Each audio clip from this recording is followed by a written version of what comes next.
We've seen a lot of that, right? So Vice President Joe Biden meeting with the makers of video game companies like the one you just saw in a push for answers to gun violence in this country, because we're trying to figure out all of the components that might lead to what we saw in Newtown and too many other places. But 20-year-old shooter Adam Lanza reportedly spent his days playing Call of Duty in the basement.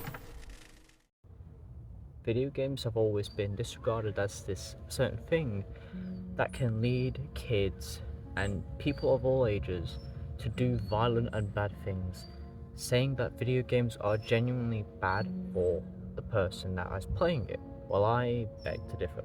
Video games saved my life in a weird way. Back in 2022, I was extremely depressed. I wasn't diagnosed, but let's just say I was going to school therapy at the time, and I didn't really want to live, I guess you could say. I had no way of coping with my emotions or dealing with my feelings at the time. But there was this thing. I had gotten a PS4 3 months after that, before I got PS4, and I got a few games with it, and I decided to load up a specific game. Uncharted, the Nathan Drake collection with the 3 main Uncharted games.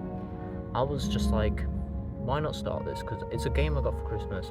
I might as well start playing it. I loaded it up, and shit, I got through 80% of the main first game. And I was like, oh, so annoyed, because I got to this one bit where there's these mythical zombies, and they keep running at you. You have to shoot them in the dark.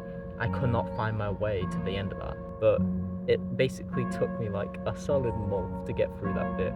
But because of that, it distracted me from my negative thoughts and feelings. And then after I completed the first game, I decided to go for the second game later that year. And I'll be real, about November of 2022, I got halfway through the game, and I was like, I don't really need to play anymore. I feel a lot happier. And then March 2023, I completed the second game, and I was so happy with myself. Basically, what I'm trying to say is that video games have always, and even especially at that point, had a positive impact on me and my life. That was 3 years ago as of now. And I can still say I love Uncharted and the entire franchise. My favourite Uncharted game is Uncharted 4, the best Uncharted game.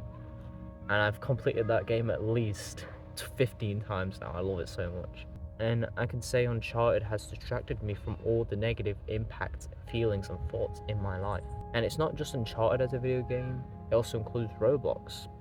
I know people think that's a kid's game, which technically they would be right, but it's also really fun. Same with Minecraft, same with all 3 of the Spider-Man games on the PlayStation. They're so fun. I remember Spider-Man Miles Morales would help me through a lot of those times. I would load up the game almost every single day. Even if after I completed it, I start up a new save and complete it again, because I found it so entertaining and so I was hooked onto the game. So to anyone saying video games are definitively bad for you, they are wrong.